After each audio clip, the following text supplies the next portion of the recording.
meus queridos, sejam todos bem-vindos a mais uma aula. Eu sou a professora Adriana Cabral, do componente de História, e te convido a acompanhar comigo o objeto de nossa aula de hoje. Temos então aí a aula de número 21. Opa! E temos o quê? Revisão e avaliação. Então, queridos, vamos lá revisar assuntos interessantes? Vamos lá?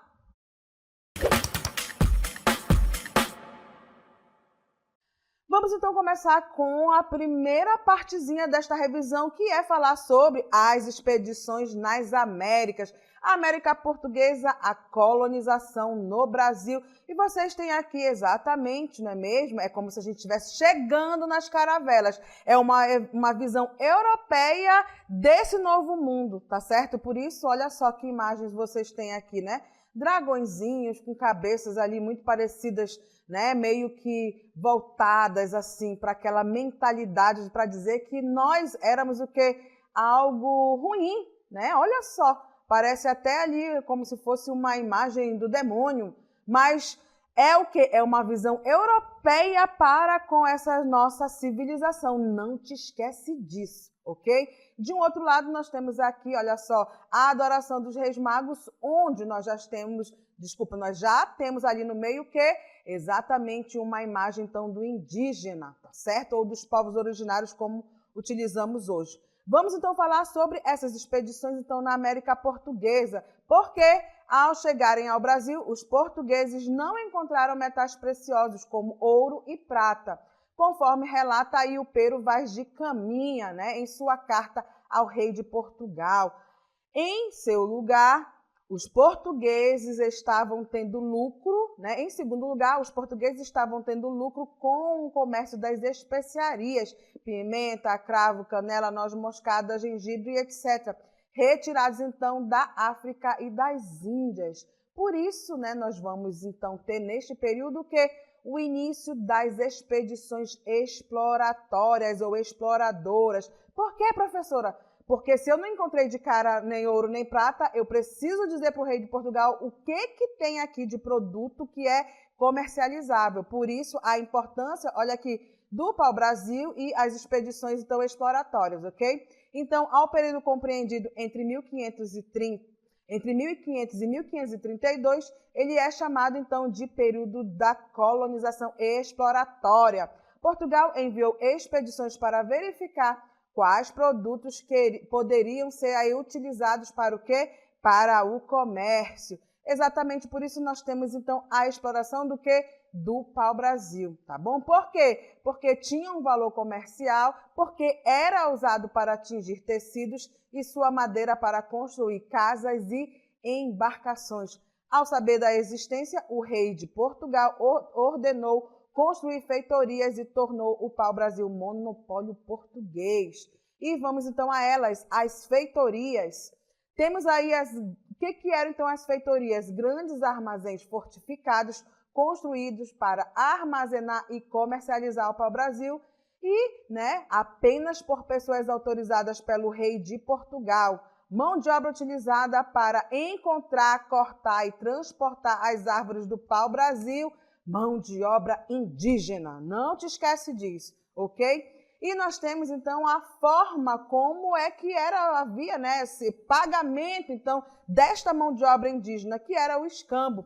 Os indígenas davam aos portugueses as toras de pau-brasil e, em troca, recebiam colares, facas, machadinhos, espelhos, objetos.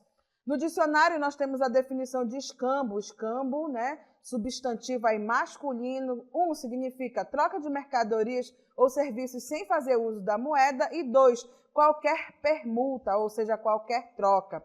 Dito isso, querido, temos então o segundo período aí que é ligado ao período colonial, que é essa administração, então, portuguesa com certeza, porque nós temos aí um período pós ali 32, que é o quê? Então, a produção da cana-de-açúcar, tá bom? Então, tá lá séculos 16 a 18.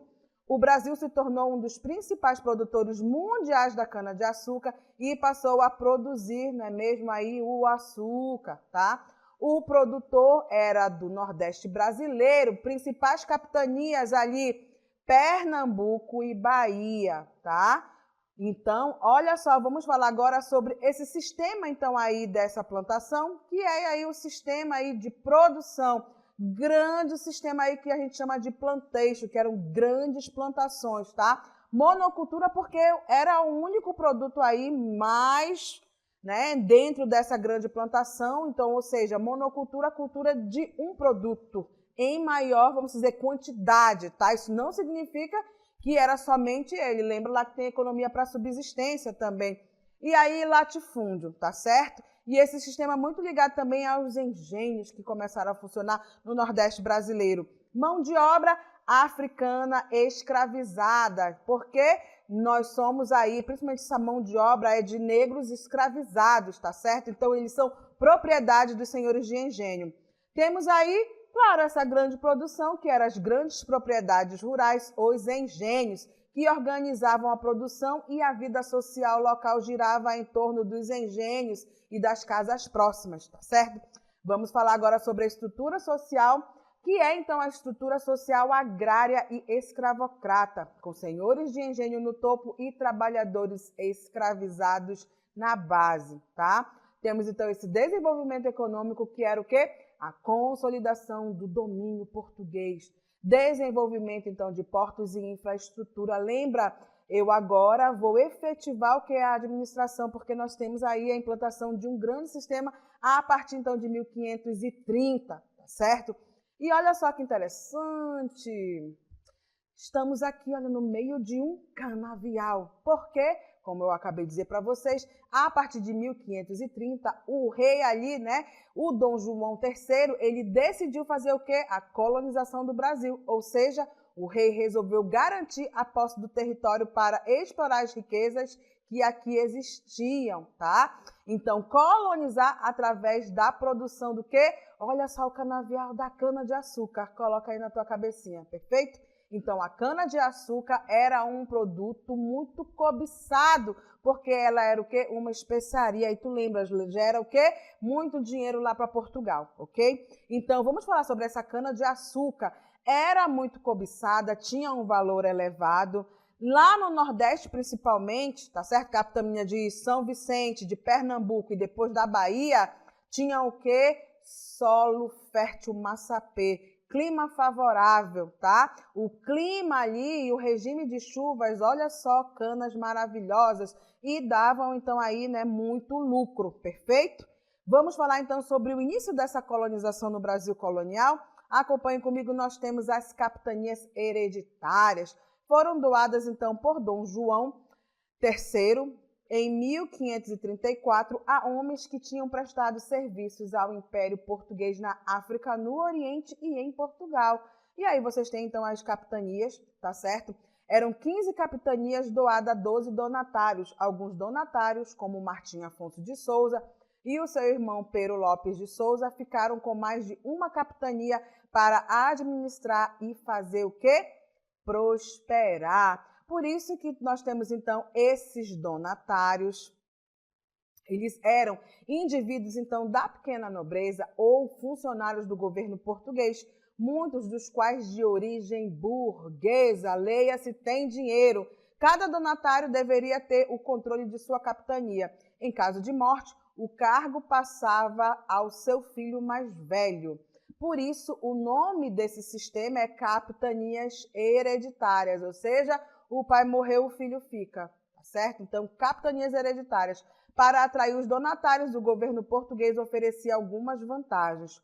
Os donatários tinham o direito a 5% do negócio do pau-brasil e do pescado, de escravizar e mandar vender em Portugal 24 índios por ano, de cobrar impostos em rios e portos, de julgar os habitantes da capitania, de condenar à morte os indígenas, escravos e homens livres pobres, de fundar vilas, de comandar militarmente a capitania, tinha o direito de doar grandes extensões de terras às sesmarias.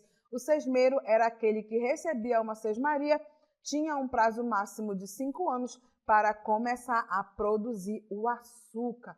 Dois documentos, então, são importantes nesse sistema aqui, tá certo? Que são o quê? A carta de doação e a carta foral. Acompanhe. Nós temos, então, aí a carta de doação, regulava a doação do cargo de donatário, e a foral, que tratava de direitos e deveres. Capitanias que deram certo, lembra aí, Pernambuco e São Vicente. São as capitanias que tiveram sucesso, foram a de Pernambuco, vocês podem encontrar esse outro nome, Nova Lusitânia, é a mesma coisa que Pernambuco e São Vicente. E se por acaso aparecer em alguma prova que vocês forem ver, Bahia, beleza, tá? Porque vai realmente ali, Pernambuco e Bahia vão se sobressair, perfeito? Por causa do clima e do solo favorável. Vamos falar agora sobre os fatores que contribuíram para o sucesso, então, das capitanias hereditárias São Vicente, Pernambuco, principalmente, tá certo? E depois Bahia. Temos aí, então, o solo de Massapê, terra fértil e escura, cheia de nutrientes canaviais maravilhosos. Clima tropical propício para o cultivo da cana. E o donatário, então, de Pernambuco, o Duarte da Costa, tinha capital próprio e liderou pessoalmente a montagem dos primeiros engenhos de produção do açúcar. Vamos falar aí São Vicente, outra capitania que deu certo, do Martim Afonso de Souza. Também progrediu embalada pela cana-de-açúcar, mas em poucas décadas sua produção de açúcar foi superada pela de Pernambuco, onde as condições de clima e solo eram mais favoráveis ao cultivo da cana e a maior proximidade, então, com Portugal, facilitava aí o comércio e as comunicações. E aí vamos ver, então, alguns motivos por que só 2 ou 3 deram certo, né? São Vicente, Pernambuco e a Bahia. E por que as outras, então, fracassaram, professora? A maioria das capitanias hereditárias fracassaram por diferentes razões. E nós temos algumas. Por exemplo, resistência dos povos indígenas, a escravização e a ocupação de suas terras, falta de dinheiro de alguns donatários, grande extensão de terras, falta de comunicação entre elas. Alguns donatários nunca chegaram a vir ao Brasil. Outros que vieram acabaram morrendo, como o donatário da Bahia, o Francisco Pereira Coutinho, que morreu num levante da tribo dos Tupinambás. E vamos agora fazer a revisão do quê? Da mineração. Olha só que lindinho, já aparece aqui para vocês exatamente o quê? A mineração. Então, lembra aí que foi outro sistema que gerou muito dinheiro também para Portugal. Então, vamos começar a falar e a caracterizar a mineração no Brasil. Olha só, o século XVIII ele é conhecido como o século do ouro. Ouro descoberto inicialmente foi o ouro de aluvião e foi encontrado nos vales dos rios da Morte e Doce entre 1693 e 1695. A notícia da descoberta do ouro espalhou-se pela colônia e pela metrópole portuguesa. Um grande número de pessoas dirigiu-se para a região das Minas Gerais, tanto do Brasil quanto de Portugal.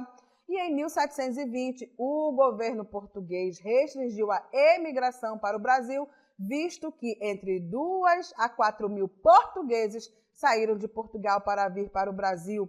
Muitas pessoas chegaram à região das Minas e novas vilas e novas cidades, né, começaram a existir, como Vila Rica, atual Ouro Preto, Ribeirão do Carmo, atual Mariana, São João del Rei e Sabará, tá? Principais mudanças, então, nesta colônia por causa do ouro foram o quê? Mudança econômica, não é mesmo?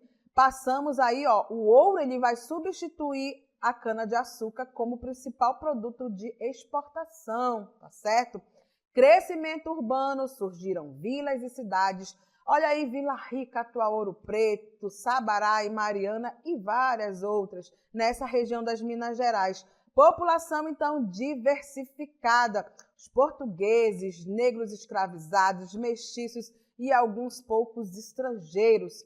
Maior controle da coroa. Portugal criou leis e órgãos para fiscalizar e arrecadar impostos sobre o ouro. E vamos falar então sobre este controle administrativo que foram importantes. Nós temos aí, primeiro, que foi a Intendência das Minas, que foi um órgão criado pela coroa para administrar e fiscalizar a região mineradora. Distribuíam datas, que eram lotes, fiscalizavam a atividade mineradora, julgavam desentendimentos relativos à mineração, cobravam impostos. Vamos então falar sobre as casas de fundição, tá? Locais onde o ouro, as pepitas, o ouro em pó, ele era extraído, né? Ele era derretido e transformado em barras com selo oficial. Olha só, nessas casas de fundição, tudo aquilo que é retirado, seja então ouro em pó, pepitas, etc., vai ser o que? Transformado em barras, tá? Selado com o selo real e retirado o quinto, que era o quê? O imposto que tinha que pagar para Portugal, tá certo? Vamos falar então agora sobre as faíscas, pequenos pedaços de ouro encontrados nas areias dos rios. Vamos então às lavras. Olha só, locais de escavação e extração do ouro, muitas vezes em grandes buracos e minas subterrâneas. E nós temos então esse maior controle então aí feito pelo rei de Portugal. Por quê? Porque eu preciso tirar aí meus impostos, ok? Então, olha só, quando a gente fala então em imposto, nós temos então esse controle da coroa portuguesa para essa região das Minas, tá? Então aí o imposto, vamos começar a falar sobre eles, temos aí de cara o quinto, que era o quê? 20%, ou seja, um quinto de todo o ouro extraído ficava para a coroa portuguesa, com certeza. Temos a captação, imposto pago por escravos utilizados na mineração. Esse imposto ele foi pouco utilizado. Temos então aí a derrama, cobrança forçada quando a quantidade mínima de ouro estipulada pela coroa não era atingido ao ano, muitas vezes aplicado de forma violenta. Vamos falar agora sobre o trabalho na região das Minas. Temos então aí, olha só, mão de obra era majoritariamente negra, africana, escravizada. Condições aí duras, né? Calor, umidade, risco de desabamento e doenças. Esse era o cotidiano dos negros africanos. Os escravos também trabalhavam no transporte do ouro, carregando-o por longas distâncias. Havia também os escravos de ganho, que podiam aí vender serviços e entregar parte do valor ao senhor. Olha só que imagem bonitinha. Vamos a eles. Vamos falar então agora, olha só, sobre o trabalho escravo nas minas. E nós temos, não é mesmo, exatamente essa imagem do trabalho dos negros escravizados. Vamos a outra imagem. Olha só, então lembra lá, nós temos a extração, então exatamente, né, de grandes jazidas. Pode passar.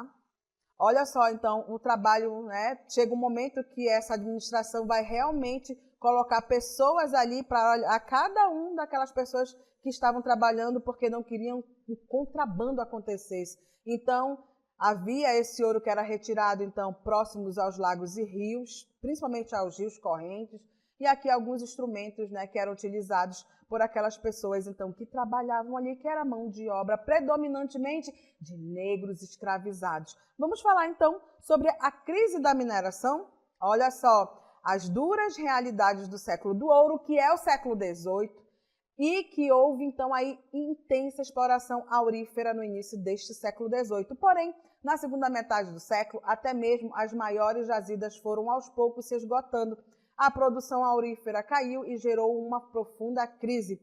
O governo português não acreditou no esgotamento das jazidas e aumentou o controle e as pressões sobre a região das minas. Em 1750, falou aí, né, colocou a cota mínima anual. O rei de Portugal determinou que a soma final do quinto deveria atingir pelo menos 10 arrobas de ouro por ano. A maioria dos mineradores não conseguiram pagar o tributo e as dívidas iam aumentando.